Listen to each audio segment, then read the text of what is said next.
келе жатады басында. Өте дарынды, өте талантты. Не үшін? Себебі Эрвин Штраустың жасаған бір несі бар.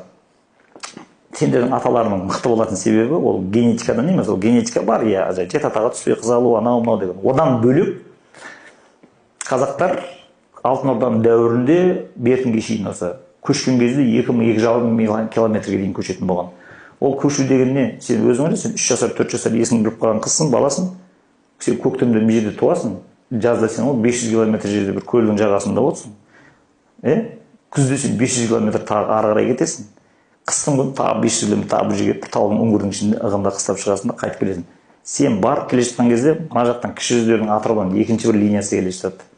Сен оны қиып өтесің, олармен сөйлесіп әңгімелесіп, сосын өткен кезде Оралдан кіші жүздердің тағы бір нәрсе келеді. Сен арқа қарай кірген кезде наймандар келе жатады. Мына жаққа қыпшақтар өтіп бара жатады. Сөйтіп бір-бірімен араласып, ананың музыкасы, ананың күйі, анамен ойнайды, ана сөйтіп дүние танымдары тым үлкейіп кетеді мыналардың. Кішкентай 5 жасар, 6 жасар бала 2000-3000 километр. Қазір мысалға сен Маңғыстауға бар да, Ақтаудан шықпаған ауылының балдарымен барып сөйлесе алмайсың сен ертең. Сен Астананы көресің, Алматыны көресің, мынандай әңгімелер тыңдайсың да, ауылыңа барып қалсаң, олар баяғы ауылдың әңгімесін айтып отырса, сен контактқа түсе алмай қаласың, әңгіме жүрмей қалады ана жерден. Ана экс-депутат айтпақшы, сенің қалай сөйлесемін деген. Сен қалай сөйлесесің онымен? Не жайында әңгіме айтамын деп отырасың сен. Көрдің? Сол сияқты аралар бір барып келген кезде 2000 километр тұрып келген кезінде онда сана сезімдер күшейіп кетеді аналардың. Бұл бір варианты. Сенсорный опыттарының 5 сезім мүшесінің күшті болуы қазақтарының. Екіншісі ол жыр мектебі. Неғұрлым сен кішкентай кезіңде трансцендентный ценность деп айтады. Адамның болмысының рухани тарихының сақталатын жерін жады деп айтады. Хайдеггердің жасаған память. Жыр, поэзия өзінің сарқылмайтын күш қуатын содан алады деп айтады. Маңғыстаудың жырларын сендер мен білемін, біз тыңдамайсыңдар. Мен өте көп жатқа білетін Маңғыстаудың жырларын. Маңғыстаудың жыршылар шығып алып жырлаған кезде мен үсті басында жыбырлап 3 сағат, 4 сағат отыра беретін тұрмын. Қайда өзі жасым 97-98. Елдос Еміл деген атақты жыршыларың бар ма? Сол менің досым, замандасым бөлмеге әкеліп отырғызып қойып Елдосты 4 сағат, 5 сағат күйімен, жырымен. Ол супер сверх талант адам еді ол өзі. 21 жасында уже білмейтін күйі, білмейтін жыры жоқ. Қарасай Ғазидің бір бәле томын 4 сағатта тоқтамай жырлаған консерваторияда. Сұмдық талантты адам. Кейін Яссауи тобын құрды, сонымен хикмет таратты ғой есейген шағында.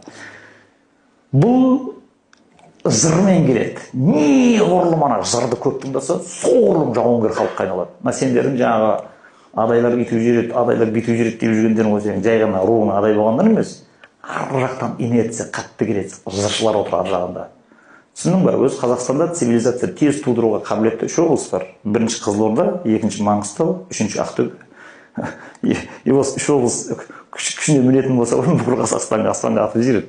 Өйткені жыр, күй, ән үшеуін қатар ұстап отырған. Қазір енді қайттан күшейіп келе жатырлар. Қызылордада да, Маңғыстауда соңғы жас жыршылар қайттан күшейді. Бұл деген уже шанс бар деген сөз. Өйткені жыр бар ма? Қорқпайсың, достаточно условия, достаточно. Баланы оятатын құндылық қолында тұрмай, қорқатын түгі де жоқ. Келесі бір буынды аспанға атып жіберіп отыра бересің ана жерден. Сондықтан бірінші соған жабысады ана жердегілер.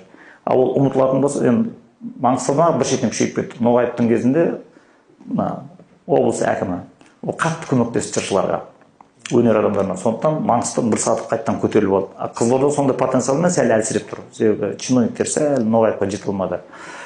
Енді жыр мектебі бар ғой. Неғұрлым сен жырларды көбірек тыңдап, көбірек үйренетін болсаң, мына сенің бейсаныңда Алтын Орда дәуірінен бері, Яссауиден бері 1000 жыл бойы айтылған жырдың қуатының бәрі сен оянып, түп санаңнан келеді де, айқын санаңа қайтып шығып алады ана жерден. Онда сенің бағыт бағдарың бәрі өзгертіп жібереді. Бірақ осылай келе жатқан Маңғыстау өте жауынгер, беріспейтін жыр, дәстүр, сөз өнер, бәрі сөзі күшті тұрған тұғын.